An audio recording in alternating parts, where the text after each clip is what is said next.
제 부모님이 돌아가신 일에 대해 말씀드리고 싶어요. 지민의 떨리는 목소리가 이사회실을 가득 채웠다. 단순한 교통사고가 아니었다는 새로운 증거를 찾았거든요. 도진과 영희의 얼굴이 순식간에 창백해졌다. 사고 당일 현장 근처에서 목격된 인물들. 두 분 모두 그곳에 계셨죠? 서울 외곽, 낡은 다세대 주택이 빼곡히 들어선 골목길 끝자락에 자리 잡은 반지하 방. 겨울 찬바람이 문틈새로 스며들어와 방 안의 온기를 모조리 앗아가고 있었습니다.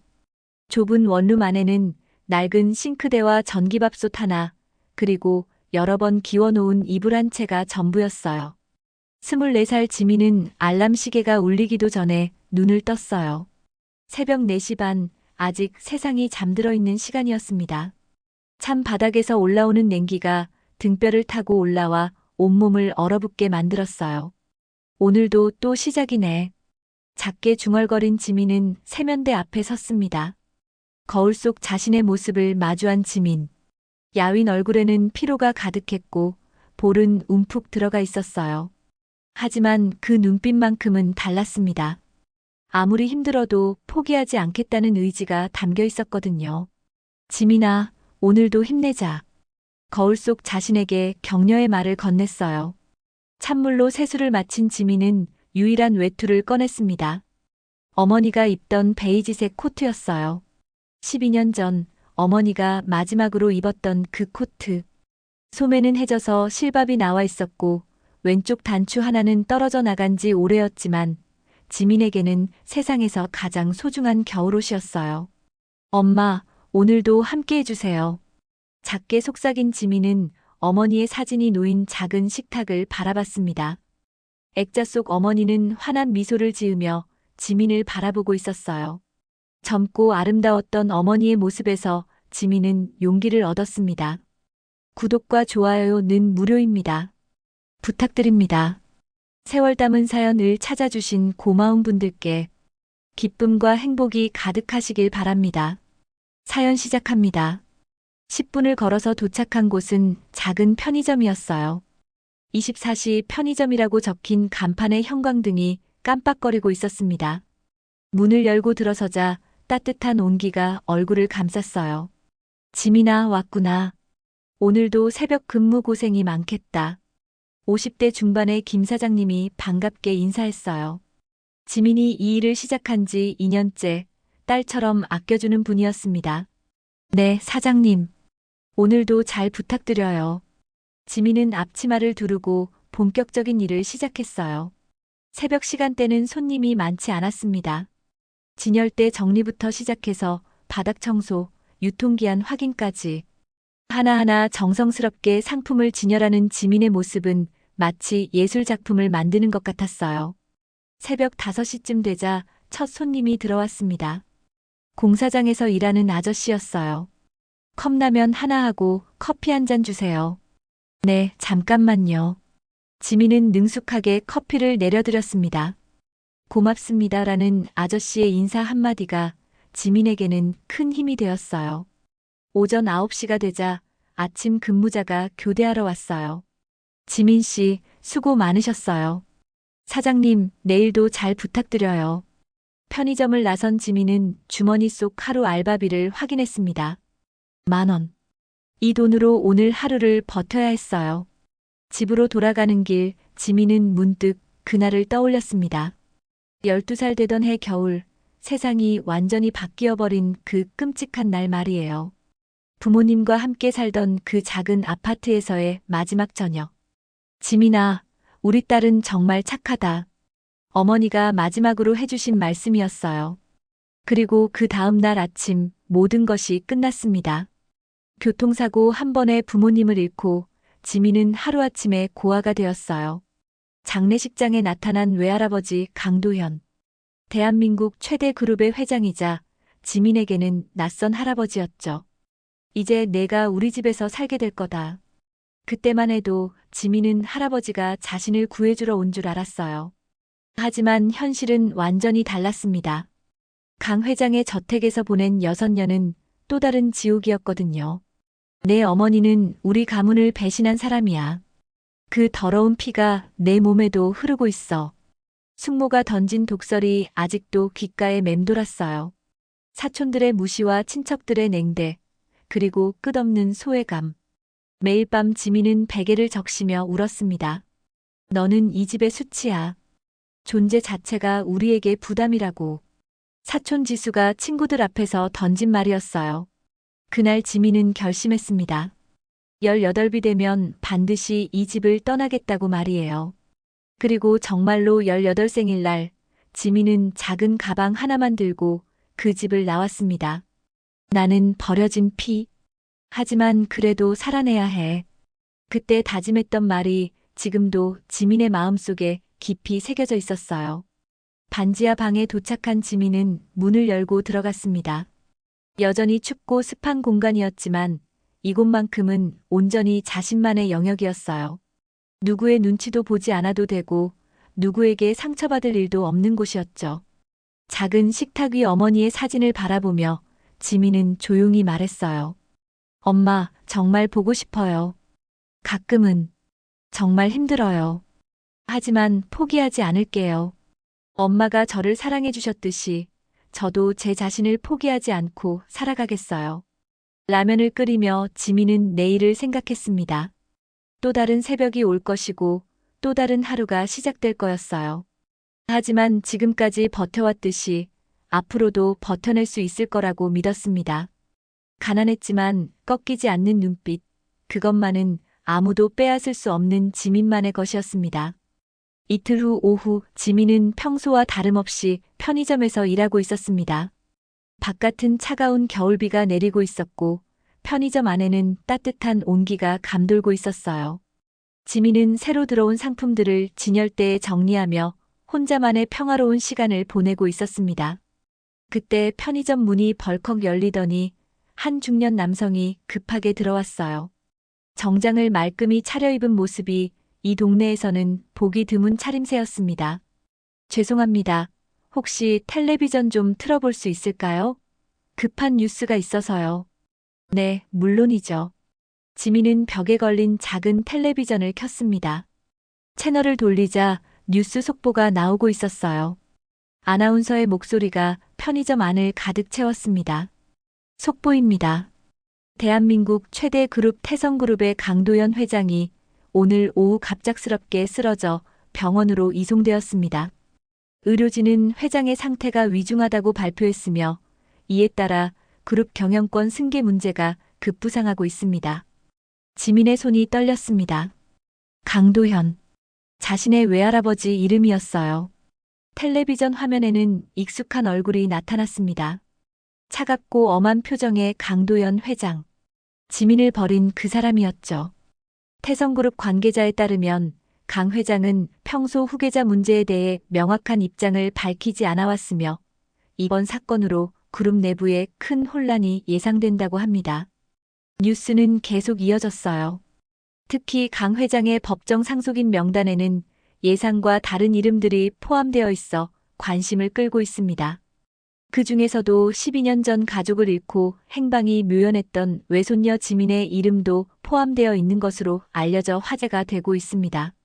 지민은 그 순간 숨이 멎을 것 같았어요. 자신의 이름이 전국 뉴스에 나오다니. 정장 입은 남성이 지민을 힐끗 쳐다봤지만 설마 그 여자가 뉴스에 나온 당사자일 거라고는 생각하지 못했습니다. 또한 태성그룹 주요 계열사들의 주가는 이 소식이 전해진 후 급락하고 있으며 재계에서는 강 회장의 회복 여부에 따라 국내 경제에도 큰 영향을 미칠 것으로 보고 있습니다. 남성은 뉴스를 다 본 후 감사합니다라고 인사하고 나갔어요. 지민은 혼자 남겨진 편의점에서 멍하니 텔레비전을 바라봤습니다. 화면 속에서는 여전히 태성그룹과 관련된 뉴스가 나오고 있었어요. 이제 와서 나더러 뭘 하라는 거지? 지민은 작게 중얼거렸습니다. 12년 전 자신을 버린 그 사람이 이제 와서 왜 자신을 법정 상속인으로 남겨놓았을까요? 이해할 수 없었어요. 그날 밤 지민은 집에 돌아와서도 계속 뉴스를 확인했습니다. 인터넷 기사들은 태성그룹 상속 문제로 가득했어요. 댓글들도 수백 개씩 달려 있었고 그 중에는 지민에 대한 이야기도 있었습니다. 외손녀가 갑자기 나타나면 기존 가족들이 얼마나 당황스러울까? 12년 동안 연락도 없다가 상속받으러 나타난 건 아닐까? 역시 재벌가는 복잡하네. 익명의 댓글들이었지만 지민에게는 상처가 되었어요.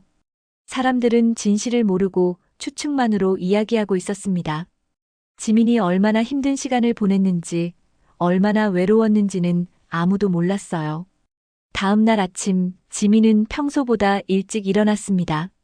잠을 제대로 이루지 못했거든요.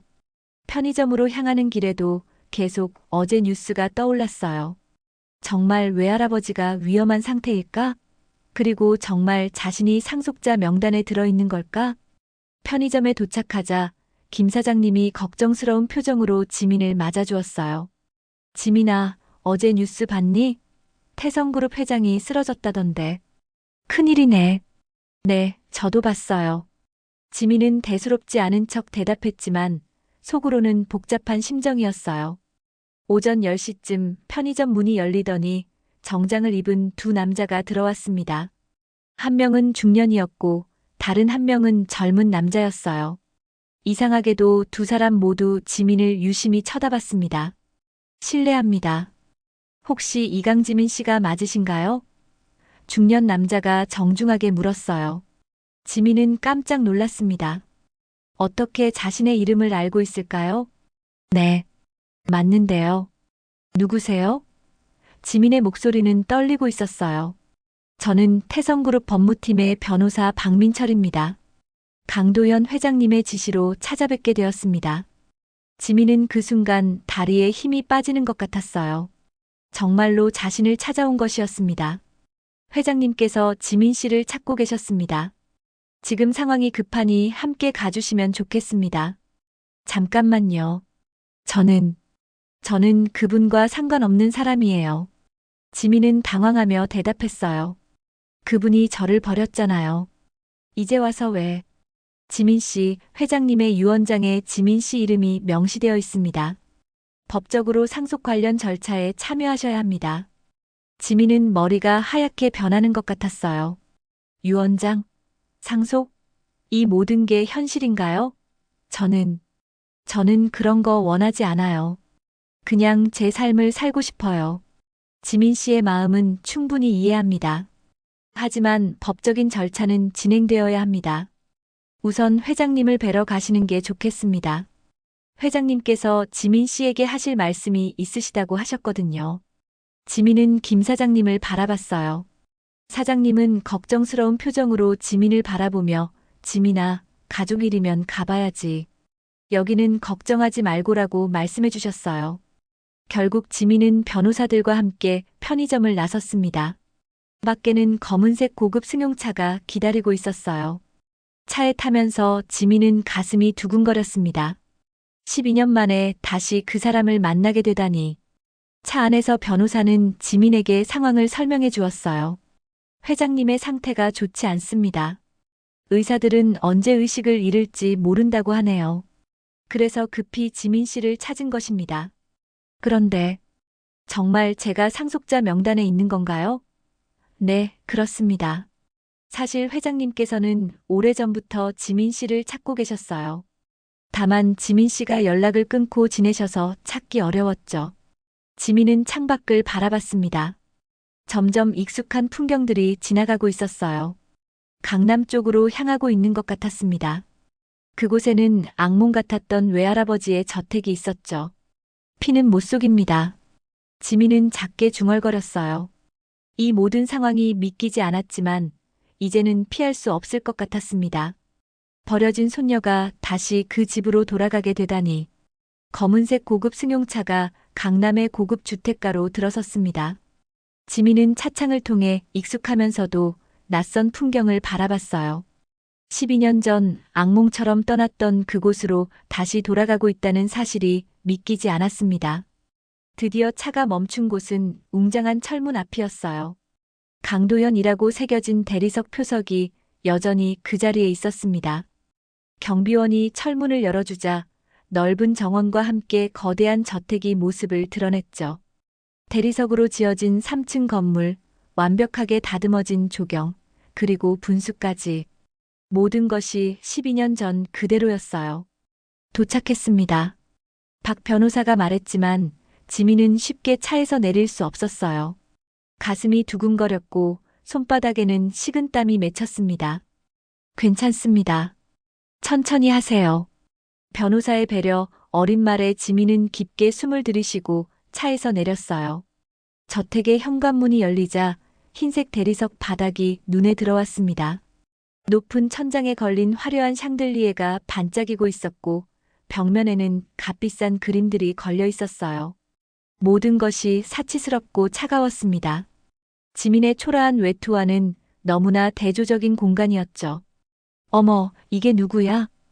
날카로운 목소리가 들렸어요.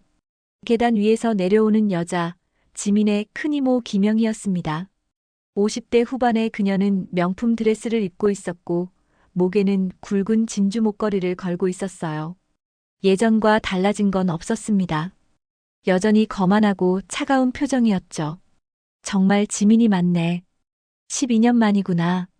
영희의 말투에는 반가움보다는 당황스러움이 묻어났어요. 그런데 이 꼴이 뭐니? 거지처럼 차려입고 우리 집에 들어오다니. 지민의 낡은 외투와 해진 청바지를 훑어보며 혀를 찼습니다. 이모. 지민이 인사하려 했지만 영희는 손을 내저었어요. 이모라고 부르지 마. 우리는 남남이야. 내가 이 집을 떠난 순간부터 말이지. 차갑고 독한 말이었어요. 지민은 가슴이 철렁했지만 예상했던 반응이었습니다. 그때 또 다른 목소리가 들렸어요. 엄마, 누가 왔어? 계단에서 내려오는 건 지민의 사촌언니 지수였습니다. 30살의 지수는 명품 정장을 입고 있었고 손에는 최신형 핸드백을 들고 있었어요. 지민을 보자 지수의 얼굴이 일그러졌습니다. 설마, 지민이야? 지수의 목소리에는 놀라움과 불쾌함이 섞여 있었어요. 진짜 왔네. 할아버지가 돌아가시기 전에 유산 냄새를 맡고 온 거야? 날카로운 말이 지민의 가슴을 찔렀습니다.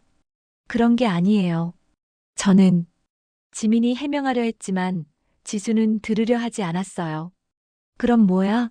12년 동안 연락 한 번 없다가 갑자기 나타난 이유가 뭔데? 그때 웅장한 목소리가 복도에 울려 퍼졌어요. 시끄럽다. 무슨 소란이냐? 휠체어를 탄 채 나타난 사람은 지민의 작은 할아버지 강도진이었습니다. 강도연의 동생이자 태성그룹의 부회장이었죠. 그의 눈빛은 여전히 날카로웠어요. 아, 작은 할아버지. 지민이 인사하려 했지만 도진은 차갑게 지민을 바라봤습니다. 내가 지민이구나. 많이 컸네. 하지만 그의 말투에는 따뜻함이 전혀 없었어요. 그런데 이런 차림으로 이 집에 들어오다니. 우리 가문의 체면이 말이 아니야. 우리 집안의 거지 손녀라니. 이게 무슨 망신이야. 영희가 노골적으로 비웃었어요. 사람들이 알면 뭐라고 하겠어. 태성그룹 회장의 외손녀가 편의점에서 아르바이트를 한다니. 지민은 얼굴이 빨개졌어요. 모욕적인 말들이 쏟아졌지만 반박할 용기가 나지 않았습니다. 어린 시절의 트라우마가 되살아났거든요. 이 집에서는 자신이 항상 초라하고 부족한 존재였어요. 그런데 정말 할아버지가 지민이를 상속자로 남겨놓으셨대? 지수가 박 변호사를 향해 물었어요. 네, 그렇습니다. 회장님께서 명확히 지시하셨습니다. 변호사의 대답에 영희와 지수의 얼굴이 일그러졌어요. 말도 안 돼. 12년 동안 연락도 끊고 지낸 애가 갑자기 상속자라니. 영희가 소리쳤습니다. 우리가 얼마나 할아버지를 모셨는데. 지수도 격분했어요. 지민이는 이 집과 아무 상관없는 사람이야. 그때 지민이 떨리는 목소리로 말했어요. 저는 그런 걸 원하지 않아요. 유산 같은 거 필요 없어요. 정말 진심이었습니다. 지민은 이 차가운 가족들과 엮이고 싶지 않았어요. 그럼 포기각서라도 써. 영희가 날카롭게 말했어요. 우리 가문에 피해만 주지 말고 깔끔하게 정리하자고. 하지만 박 변호사가 고개를 저었습니다. 그건 불가능합니다. 회장님께서 명확히 지민 씨의 권리를 보장하라고 하셨거든요. 피는 못 속입니다. 지민이 작지만 또렷한 목소리로 말했어요. 저는 여기서 진실을 마주하러 왔습니다. 12년 전 떠날 때와는 다른 지민이었어요. 더 이상 울면서 숨지 않았습니다. 영희가 비웃었어요. 진실? 내가 무슨 진실을 안다고 그래? 저도 이 가문의 피를 받은 사람이에요. 아무리 여러분이 부정하려 해도 그건 변하지 않아요. 도진이 휠체어를 앞으로 밀어내며 말했어요. 건방진 것 같은데 12년 만에 나타나서 당당하기까지 하네. 죄송하지만 저는 제가 부끄러워할 이유를 모르겠어요. 그 순간 모든 사람들이 조용해졌어요. 예전의 지민이라면 울면서 도망갔을 텐데 지금의 지민은 달랐습니다. 가난했지만 꺾이지 않는 삶을 살아온 경험이 그녀를 강하게 만들었어요. 하지만 지민 씨, 박 변호사가 조심스럽게 말했어요. 회장님을 먼저 뵙는 게 좋겠습니다. 상태가 좋지 않으셔서 시간이 많지 않아요. 지민은 고개를 끄덕였어요. 외할아버지를 만나는 것, 그것이 모든 답을 줄 수 있을 거라고 생각했습니다. 그럼 따라오세요. 변호사가 앞장서자 지민이 따라 나섰어요. 뒤에서 영희와 지수가 수군거리는 소리가 들렸지만 지민은 신경 쓰지 않았습니다. 이제는 피하지 않기로 했으니까요. 박 변호사를 따라 긴 복도를 걸어가는 지민의 발걸음은 무거웠습니다. 양쪽 벽에 걸린 강 회장의 젊은 시절 사진들과 각종 표창장들이 눈에 들어왔어요. 대한민국 경제계의 거물이 걸어온 화려한 발자취들이었죠. 하지만 지민에게는 그저 차가운 기억들만 되살아날 뿐이었습니다. 회장님 방입니다. 변호사가 무거운 나무문 앞에서 멈춰 섰어요. 문 위에는 회장실이라고 금색 글씨로 새겨져 있었습니다. 지민은 가슴이 두근거렸어요. 12년 만에 다시 마주하게 될 그 사람. 과연 무슨 말을 하게 될까요? 문이 열리자 넓은 사무실이 나타났어요. 한쪽 벽면은 통유리창으로 되어 있어서 서울 시내가 한눈에 내려다 보였습니다. 거대한 책상 뒤편에는 각종 의료기기들이 놓여 있었고 그 사이로 침대가 보였어요. 할아버지. 지민이 작게 중얼거렸습니다. 침대에 누워있는 강도연의 모습은 기억 속 그 위압적인 모습과는 달랐어요. 야윈 얼굴, 주름이 깊게 패인 이마, 그리고 산소 마스크를 쓴 채 힘겹게 숨을 쉬고 있는 모습. 세월의 무게가 고스란히 느껴졌습니다. 회장님, 지민 씨가 오셨습니다. 변호사가 조심스럽게 말했어요. 강도연의 눈꺼풀이 천천히 떨리더니 눈을 떴습니다.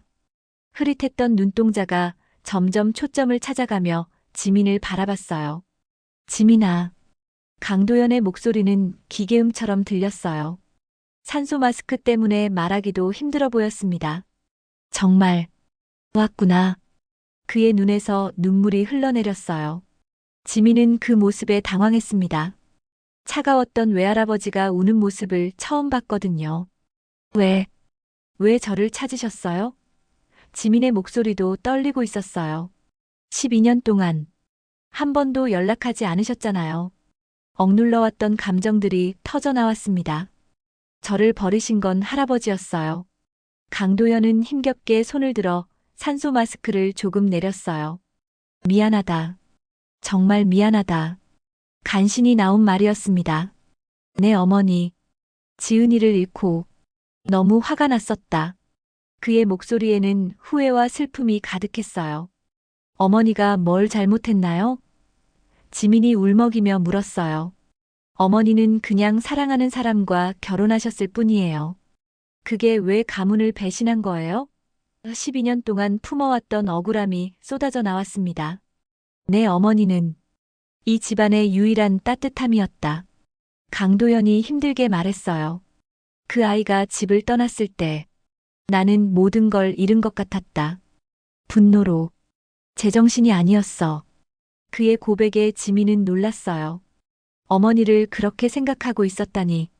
그래서 너까지 밀어냈다.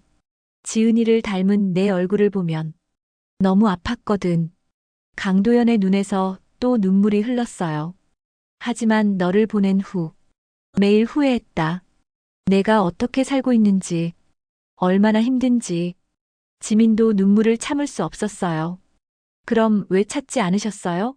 저는 정말 외로웠어요. 어린 나이에 혼자 살아야 했어요. 목소리가 점점 높아졌습니다. 편의점에서 밤새 일하고 곰팡이 나는 반지하에서 살면서도 할아버지를 원망하지 않으려고 애썼어요. 찾았다. 계속 찾았어. 강도연이 간신히 말했어요. 사람들을 보내서 내 소식을 알아봤다. 하지만 직접 나서지는 못했어. 너를 다시 아프게 할까봐. 그의 고백에 지민은 혼란스러웠어요. 그럼 제가 어떻게 살고 있는지 알고 계셨어요? 대학 등록금도 내가 익명으로 보냈다. 생활비도 가끔씩. 강도연의 말에 지민은 충격을 받았어요. 대학 시절 갑자기 나타난 장학금, 어려울 때마다 익명으로 들어온 도움들. 그 모든 게 외할아버지였다니. 왜 그렇게 하셨어요? 차라리 직접 오시지. 용기가 없었다. 내가 나를 거부할까봐. 강도연의 목소리는 점점 약해지고 있었어요. 이 늙은이가 너무 자존심이 세서. 그때 의료진이 들어왔어요. 회장님, 너무 무리하시면 안 됩니다. 간호사가 걱정스럽게 말했지만 강도연은 손을 저었어요. 조금만 더. 지민아. 강도연이 힘겹게 지민의 손을 잡았어요. 내가 이 세상을 떠나기 전에 너에게 모든 걸 물려주고 싶다. 차가웠던 손이 따뜻하게 느껴졌어요. 이 모든 것들이 원래 내 어머니 몫이었어. 저는 그런 거 원하지 않아요. 지민이 고개를 저었어요. 돈이나 회사 같은 거 전혀 관심 없어요. 알고 있다. 하지만 이건 돈의 문제가 아니야. 강도연의 눈빛이 간절했어요. 이 가문의 진짜 후계자는 너야. 무슨 뜻이에요? 영희와 도진이는 돈과 권력만 생각해. 하지만 너는 내 어머니처럼 따뜻한 마음을 가졌어. 강도연이 힘주어 말했어요. 편의점에서 일하면서도 손님들을 친절하게 대한다던데. 지민은 깜짝 놀랐어요. 자신의 일상까지 알고 있었다니. 할아버지, 이 회사는 사람들을 위해 존재해야 해. 돈벌이 수단이 아니라. 강도연이 가쁜 숨을 몰아쉬었어요. 너라면 올바르게 이끌어갈 수 있어. 하지만 저는 경영 같은 거 모르는데요. 배우면 돼. 중요한 건 마음이야. 강도연의 목소리에 확신이 있었어요. 내 어머니도 처음엔 아무것도 몰랐어. 하지만 직원들을 가족처럼 생각했지. 그때 문이 벌컥 열리더니 영희와 도진이 들어왔어요. 아버지, 뭘 하고 계신 거예요? 영희가 다급하게 소리쳤어요. 지민이한테 무슨 말을 하신 거예요? 나가라. 강도연이 힘없는 목소리로 말했어요. 지민이와 할 얘기가 아직 많다. 아버지, 몸이 안 좋으신데 무리하시면 안 되죠. 지민아. 도진이 걱정스럽게 말했지만 강도연은 고집을 부렸어요. 내 마지막 부탁을 들어줄 수 있겠니? 강도연의 눈빛이 간절했어요. 이 가문을 제대로 된 길로 이끌어줘. 내 어머니가 꿈꿨던 그런 회사로. 지민은 머릿속이 복잡했어요. 12년 동안 원망했던 외할아버지가 사실은 자신을 그리워하고 있었다니. 그리고 이제 모든 것을 자신에게 맡기겠다고 하다니. 시간을 주세요. 지민이 조심스럽게 말했어요. 너무 갑작스러워서 생각할 시간이 필요해요. 강도연은 고개를 끄덕였어요. 그래. 천천히 생각해봐. 하지만 너무 오래 걸리면 내가 못 볼 수도 있어. 그 말이 지민의 가슴을 찔렀어요. 이제 와서 화해하게 된 외할아버지를 또 잃게 될 수도 있다니. 12년의 오해가 풀린 지금 시간이 너무 부족했습니다. 강도 형과의 만남 이후 이틀이 지났습니다. 지민은 다시 반지하 방으로 돌아와 혼란스러운 마음을 정리하려 애썼어요. 외할아버지의 고백은 충격적이었습니다. 12년 동안 자신을 그리워했다는 것, 그리고 모든 것을 물려주겠다는 것까지. 하지만 받아들이기에는 너무 갑작스러웠어요. 편의점에서의 일상은 계속되었지만 지민의 마음은 편치 않았습니다. 김 사장님도 지민의 변화를 눈치챘어요. 지민아, 요즘 어디 아픈 데 있니? 얼굴이 안 좋아 보이는데. 아니에요, 사장님. 그냥 잠을 못 잤을 뿐이에요. 그날 오후 지민이 진열대를 정리하고 있을 때 휴대폰이 울렸어요. 박 변호사의 전화였습니다. 지민 씨, 급한 일이 생겼습니다. 지금 당장 병원으로 와주실 수 있을까요? 목소리에 다급함이 느껴졌어요. 무슨 일이세요? 회장님 상태가 급격히 악화됐습니다. 의식을 잃으셨어요. 지민은 가슴이 철렁했어요. 아직 제대로 된 대답도 드리지 못했는데. 지금 가겠습니다. 사장님께 급한 사정이 있다고 말씀드리고 지민은 서둘러 병원으로 향했어요. 택시 안에서 가슴이 두근거렸습니다.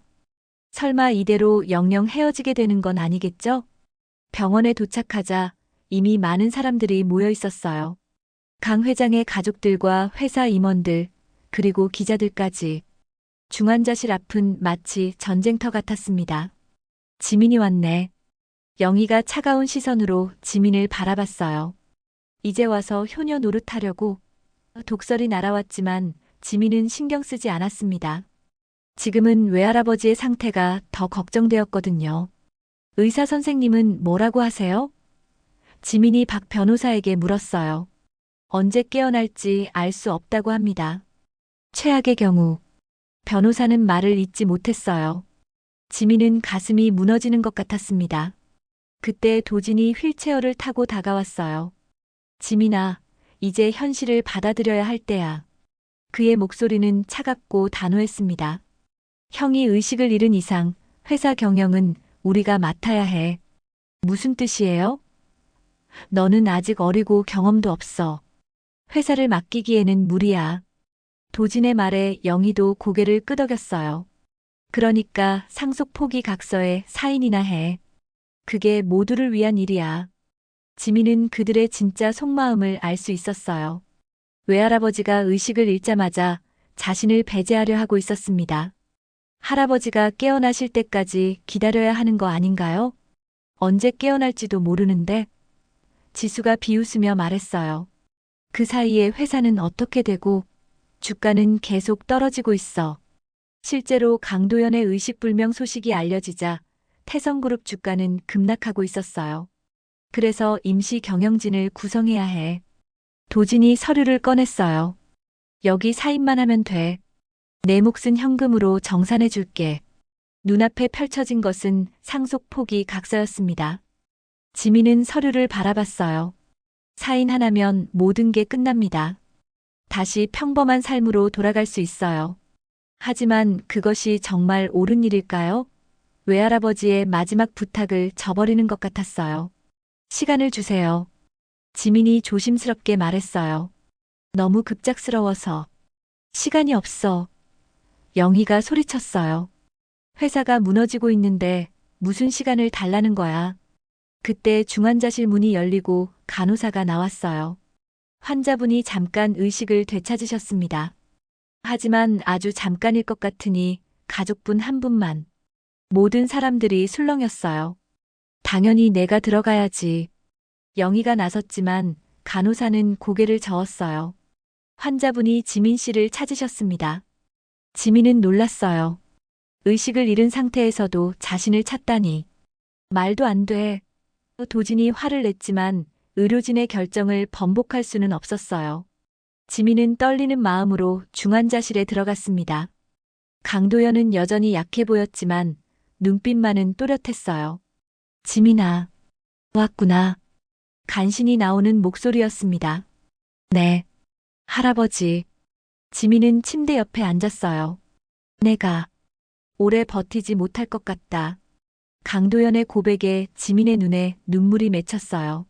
그런 말씀 마세요. 아니야. 나는 알고 있어. 그가 힘겹게 손을 들어 지민의 손을 잡았어요.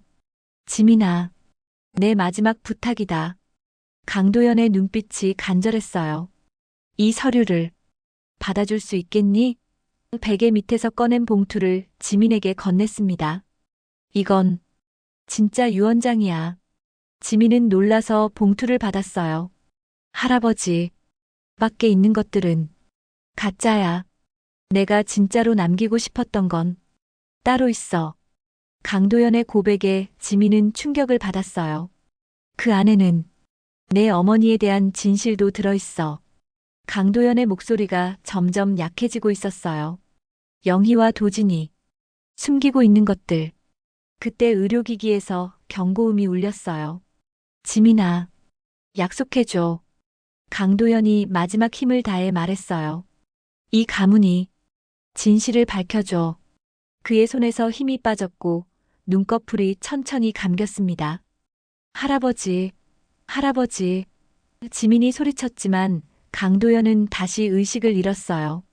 의료진이 몰려들었고 지민은 봉투를 꽉 쥔 채 중환자실에서 나왔습니다. 뭐라고 하셨어? 영희가 다급하게 물었지만 지민은 대답하지 않았어요. 대신 봉투를 품에 꼭 안고 병원을 떠났습니다. 이제 정말로 모든 것을 마주해야 할 때가 온 것 같았어요. 반지하 방으로 돌아온 지민은 외할아버지가 건넨 봉투를 책상 위에 올려놓았어요. 손이 떨리고 있었습니다.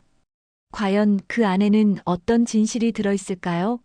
어머니에 대한 숨겨진 이야기, 그리고 가문의 비밀들. 지민은 깊게 숨을 들이쉬고 봉투를 열었어요. 첫 번째로 나온 것은 손글씨로 쓰인 편지였습니다. 강도연의 글씨였어요. 내 사랑하는 손녀 지민에게라는 제목으로 시작되었습니다. 편지를 읽어 내려가면서 지민의 눈은 점점 커졌어요. 지민아, 이 편지를 읽고 있다면 나는 이미 의식을 잃었거나 세상을 떠났을 것이다.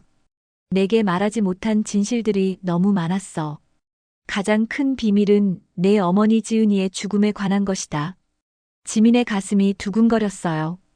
부모님은 교통사고로 돌아가신 것으로 알고 있었는데 다른 진실이 있다는 건가요? 그날 밤 지은이가 나에게 전화를 했다. 울면서 도움을 청했어. 누군가가 자신을 위협한다고 지민이가 위험하다고 했지. 하지만 나는 화가 나서 전화를 끊어버렸다. 편지를 읽는 지민의 손이 더욱 떨렸어요. 어머니가 도움을 청했다니. 그런데 외할아버지가 외면했다는 것입니까? 그 다음 날 아침 사고 소식을 들었다. 하지만 그것은 단순한 교통사고가 아니었어. 경찰 조사 결과 브레이크 계통에 이상이 있었다는 보고서가 있었지. 누군가 의도적으로 조작한 흔적이었어. 지민은 편지를 읽다가 멈췄어요. 부모님이 사고로 돌아가신 게 아니라 누군가의 의도였다니. 누가 그런 끔찍한 일을 저질렀을까요? 나는 사립 탐정을 고용해서 진실을 파헤쳤다. 그리고 알아낸 것은 도진이와 영희가 관련되어 있다는 것이었어. 지은이가 상속받을 몫을 노렸던 거야. 지민은 충격에 빠졌어요. 작은 할아버지와 큰 이모가 부모님을 죽였다는 것입니까? 믿기지 않았어요. 아무리 돈 때문이라지만 가족을 죽이다니. 편지는 계속 이어졌어요. 하지만 증거가 부족했다. 도진이는 치밀했고 영희는 교묘했어. 법정에서 이길 수 없었지.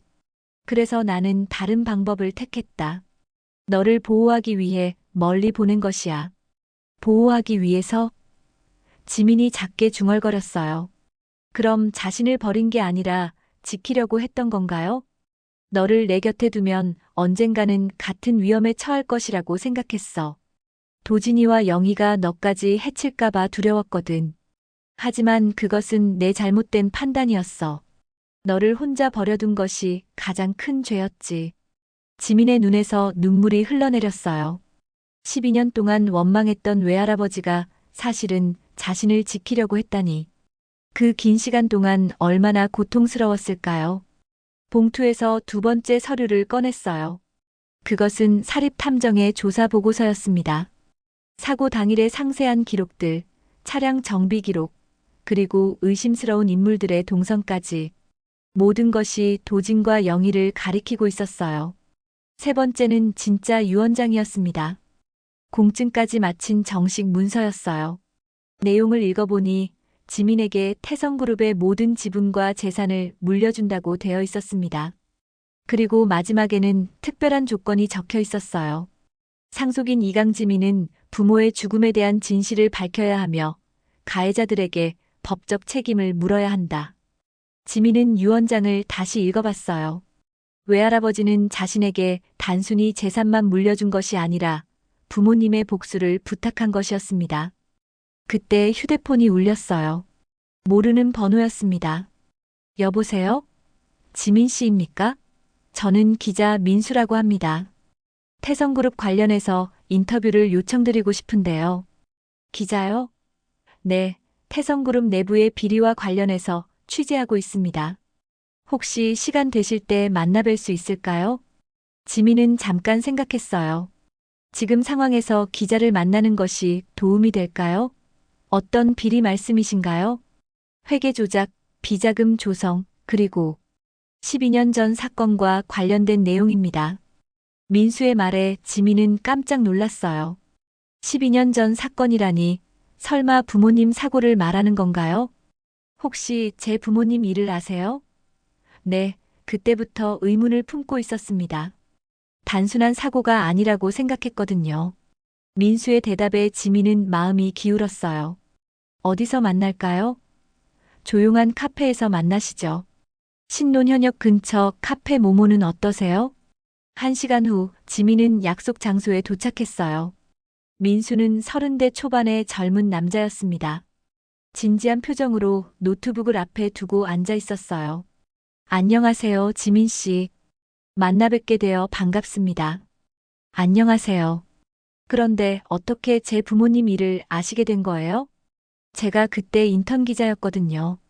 태성그룹 담당이었는데 사고 직후 수상한 점들을 발견했어요. 민수가 파일을 꺼냈습니다. 사고 차량의 정비 기록, 보험금 지급 내역, 그리고 사고 직전 강지은 씨가 받았던 협박 전화 기록까지. 지민은 놀랐어요. 협박 전화요? 네, 통화 기록을 보면 사고 일주일 전부터 지속적으로 협박을 받으셨더라고요. 하지만 경찰은 이를 제대로 수사하지 않았어요. 왜요? 위에서 압력이 있었던 것 같아요. 수사가 중단되고 단순 교통사고로 결론이 났죠. 민수의 설명에 지민은 분노가 치밀었어요. 그럼 진범을 아세요? 확실한 증거는 없지만 의심스러운 인물들이 있어요. 민수가 사진을 보여줬습니다. 사고 당일 이 사람들이 사고 현장 근처에 있었거든요. 사진 속에는 젊은 시절의 도진과 영희가 있었어요. 지민은 가슴이 철렁했습니다. 외할아버지의 편지가 사실이었던 것이죠. 이제 어떻게 하실 건가요? 민수가 물었어요. 이 진실을 세상에 알리시겠어요? 지민은 봉투 속 서류들을 생각했어요. 외할아버지의 마지막 부탁, 그리고 부모님의 억울한 죽음. 이제는 더 이상 도망칠 수 없었어요. 네, 알리겠어요. 지민의 목소리에는 결연함이 담겨 있었습니다. 진실을 밝혀내겠어요. 민수와의 만남 이후 사흘이 지났습니다. 지민은 더 많은 증거를 수집하기 위해 민수와 함께 조사를 진행하고 있었어요. 그들은 12년 전 사건의 목격자들을 찾아다녔고 당시 경찰 관계자들과도 접촉했습니다. 그날 오후 지민의 휴대폰에 긴급 전화가 걸려왔어요. 박 변호사였습니다. 지민 씨, 큰일입니다. 지금 당장 태성그룹 본사로 와주세요. 목소리에 급박함이 느껴졌어요. 무슨 일이세요? 도진 부회장과 영희 이사가 임시 이사회를 소집했습니다. 회장님이 의식불명인 틈을 타서 경영권을 완전히 장악하려고 해요. 지민은 가슴이 철렁했어요. 외할아버지가 쓰러진 지 일주일도 안 되어서 벌써 움직이기 시작한 것입니다. 지금 가겠습니다. 태성그룹 본사는 강남 한복판에 위치한 50층 고층 빌딩이었어요. 지민은 민수와 함께 본사로 향했습니다. 로비에 들어서자 긴장된 분위기가 감돌고 있었어요. 직원들의 표정이 어두웠고 기자들도 몰려들어 있었습니다. 지민 씨, 박 변호사가 급하게 다가왔어요. 이사회실로 가야 합니다. 이미 회의가 시작되었어요. 엘리베이터를 타고 최고층으로 올라가면서 변호사가 상황을 설명해 주었습니다. 도진 부회장이 회장 권한 대행을 선언했어요. 그리고 지민 씨의 상속 자격에 의문을 제기하고 있습니다. 무슨 근거로요? 적법한 절차를 거치지 않았다는 이유입니다. 회장님이 의식불명이니 유 원장의 효력도 의심스럽다고 주장하고 있어요. 50층 이사회실 문이 열리자 웅장한 회의실이 나타났어요. 거대한 타원형 테이블 주위로 10여 명의 이사들이 앉아 있었고 정면에는 도진이 회장석에 앉아 있었습니다. 그 옆에는 영희가 자리를 잡고 있었어요. 오, 우리 조카가 왔네. 도진이 비웃으며 말했어요. 때 맞춰 왔구나. 지금 내 처지에 대해 논의하고 있었거든. 이사들의 시선이 모두 지민에게 집중되었습니다. 무슨 논의인가요? 지민이 당당하게 물었어요. 내 상속 자격 말이야. 영희가 끼어들었습니다. 형이 의식불명인 상황에서 갑자기 나타나서 상속을 주장하다니. 너무 뻔뻔한 거 아니야? 유 원장은 공증된 정식 문서입니다. 박 변호사가 반박했어요. 법적으로 아무 문제 없어요. 하지만 회장이 정신이 온전할 때 작성한 건지 의심스럽지 않나? 도진이 교묘하게 의혹을 제기했습니다. 게다가 지민이는 12년 동안 가족과 연락도 끊고 지냈어. 영희가 덧붙였어요. 그런 사람이 갑자기 나타나서 회사를 물려받겠다니. 이게 말이 되나? 이사들 중 몇 명이 고개를 끄덕였어요. 도진과 영희의 말에 설득되고 있는 것 같았습니다. 지민은 위기감을 느꼈어요. 이대로 가면 정말로 모든 걸 빼앗길지도 모릅니다. 잠깐만요. 지민이 일어서서 말했어요. 제가 할 말이 있습니다. 뭘 또 지어낼 건데? 영희가 비웃었지만 지민은 굴복하지 않았습니다. 12년 전 제 부모님이 돌아가신 일에 대해 말씀드리고 싶어요. 지민의 말에 이사회실이 조용해졌어요.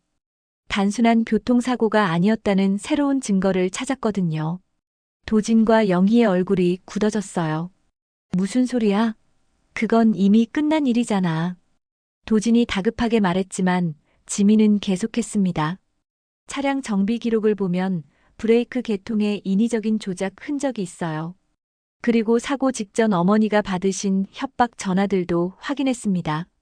지민이 민수가 건넨 자료를 꺼냈어요.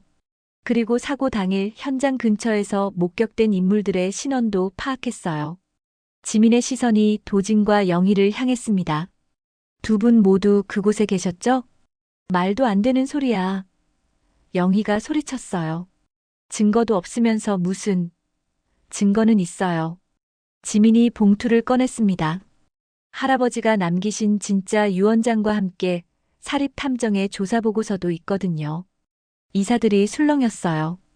예상치 못한 폭탄 발언이었습니다. 도진이 당황한 표정으로 말했어요. 그런 게 있다면 왜 진작 공개하지 않았어? 할아버지께서 저를 보호하시려고 숨기셨던 거예요. 지민의 목소리가 떨렸지만 확신에 차 있었습니다. 하지만 이제는 진실을 밝혀야 할 때라고 생각해요. 이건 조작된 거야. 영희가 필사적으로 부정했어요. 형이 의식을 잃은 틈을 타서 가짜 서류를 만든 거지. 하지만 박 변호사가 서류를 확인하고 고개를 끄덕였어요. 공증 날짜를 보면 3년 전에 작성된 것입니다. 조작할 수 없어요. 변호사의 말에 도진의 얼굴이 창백해졌어요. 그때 이사회실 문이 열리더니 여러 명의 경찰관들이 들어왔어요. 강도진 씨, 강영희 씨, 12년 전 강지은 씨 살인 사건과 관련해서 조사받으실 분들입니다. 그때 이사회실 문이 열리더니 여러 명의 경찰관들이 들어왔어요. 강도진 씨, 강영희 씨, 12년 전 강지은 씨 살인 사건과 관련해서 조사받으실 분들입니다. 이사회실이 순식간에 아수라장이 되었어요. 이건 음모야. 도진이 소리쳤지만 경찰은 이미 영장을 준비해 온 상태였습니다. 지금 당장 멈추세요. 지민이 또렷한 목소리로 외쳤어요. 그 한마디가 장내를 얼어붙게 만들었습니다. 모든 사람들의 시선이 지민에게 집중되었어요. 저는 이강지민입니다. 지민이 당당하게 말했어요. 태성그룹 강도연 회장의 외손녀이자 강지은의 딸입니다. 그리고 오늘부터 이 회사의 정당한 후계자로서 모든 불법 행위를 바로잡겠습니다. 영희와 도진이 수갑을 찬 채 끌려나가면서 지민을 노려봤어요. 이 일이 끝난 게 아니야. 영희가 악을 썼지만 지민은 흔들리지 않았습니다. 이사회실에 남은 사람들이 지민을 바라봤어요. 어떤 이는 놀라움으로, 어떤 이는 경외감으로. 12년 동안 버려졌다고 생각했던 소녀가 이제는 모든 것을 뒤바꿀 힘을 가지게 된 것입니다. 이제 시작입니다. 지민이 조용히 말했어요. 버려졌던 손녀의 복귀, 그것은 태성그룹의 새로운 시대의 시작을 알리는 신호탄이었습니다. 도진과 영희가 체포된 지 한 달이 지났습니다. 그동안 세상은 완전히 뒤바뀌었어요. 태성그룹 살인 사건은 전국을 떠들썩하게 만들었고 지민은 하루아침에 모든 언론의 주목을 받게 되었습니다. 매일 기자들이 몰려들었고 인터넷에는 지민의 이야기로 가득했어요. 강도연 회장은 기적적으로 의식을 되찾았어요. 비록 몸은 많이 약해졌지만 정신은 또렷했습니다. 병원에서 지민과 재회했을 때 그의 눈에는 안도와 자랑스러움이 가득했어요. 지민아, 정말 잘했다. 강도연이 지민의 손을 꽉 잡으며 말했어요. 내 어머니도 하늘에서 기뻐하실 거야. 지민은 눈물을 참을 수 없었습니다. 12년 만에 진짜 가족의 따뜻함을 느꼈거든요. 할아버지, 이제 정말 끝난 건가요? 응, 이제 새로운 시작이야. 강도연의 목소리에는 희망이 가득했어요.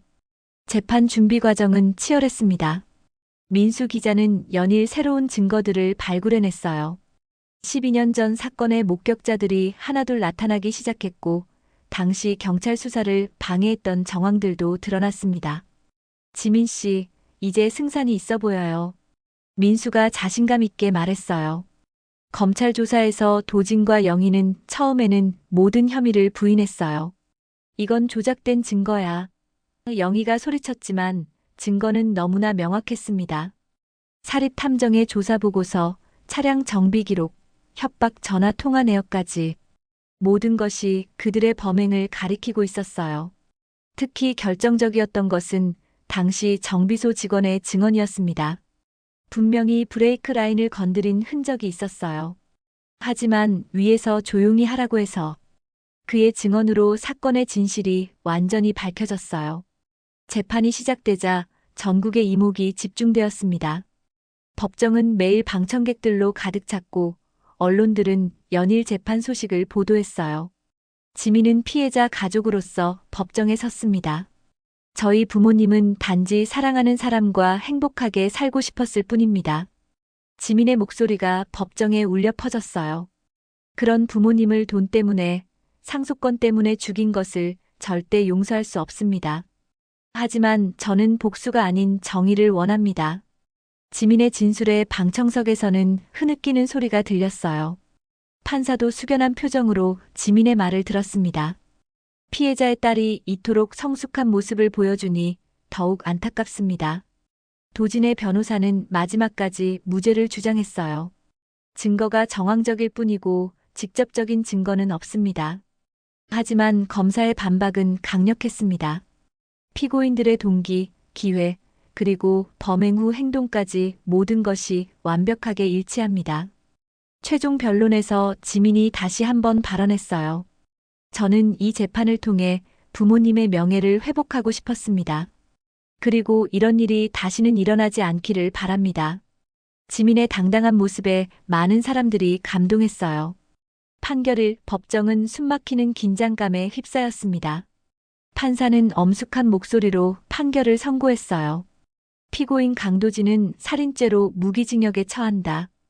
피고인 강영희는 살인방조죄로 징역 25년에 처한다. 법정을 나서면서 지민은 마침내 부모님께 진짜 작별 인사를 할 수 있게 되었다고 느꼈습니다. 민수가 지민의 어깨를 토닥여 주었어요. 고생 많으셨어요. 이제 정말 끝났네요. 이제 지민에게는 더 큰 책임이 기다리고 있었어요.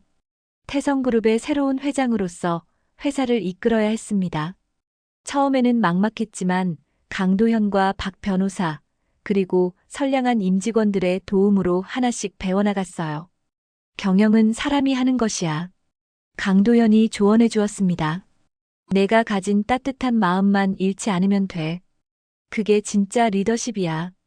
지민은 그 말을 가슴에 새겼어요. 취임 첫날, 지민은 전 직원 앞에서 연설했습니다. 저는 여러분과 함께 새로운 태성그룹을 만들어가고 싶습니다. 이익만 추구하는 회사가 아니라 사람을 소중히 여기는 회사로 말이에요. 지민의 첫 번째 정책은 직원 복지 개선이었습니다. 그동안 이익만 추구하던 회사를 사람 중심의 기업으로 바꾸고 싶었거든요. 최저임금을 대폭 인상하고 육아휴직 제도를 확대했어요. 또한 직원 식당을 무료로 운영하고 야근 수당도 2배로 올렸습니다.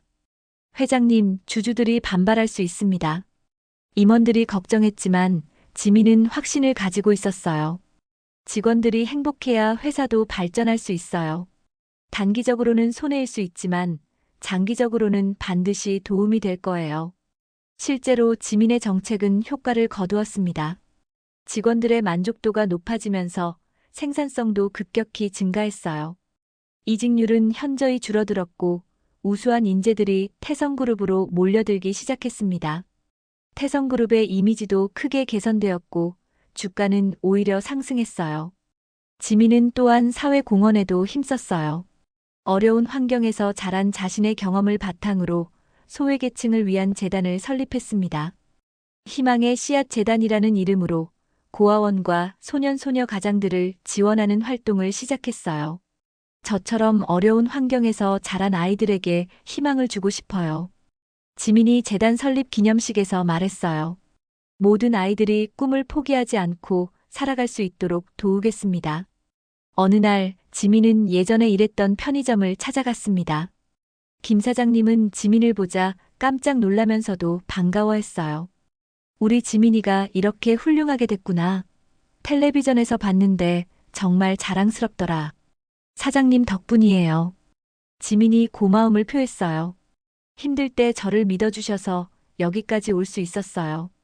지민은 사장님께 새로운 매장 확장을 위한 투자금을 제안했습니다. 아니야, 그런 건 받을 수 없어. 사장님이 손사래를 쳤지만 지민은 고집했어요. 은혜를 갚고 싶어요. 제가 어려울 때 가족처럼 대해주신 것처럼요. 결국 사장님은 지민의 진심을 받아들였어요. 그날 저녁 지민은 부모님의 묘소를 찾았습니다. 오랜만에 찾은 묘소는 깔끔하게 관리되어 있었어요. 강도현이 계속 관리해왔던 것입니다. 묘비 앞에는 항상 신선한 꽃이 놓여 있었어요. 엄마, 아빠. 지민이 무덤 앞에 앉아 말했어요. 드디어 진실을 밝혔어요. 그리고 두 분이 꿈꾸셨던 따뜻한 회사를 만들어가고 있어요.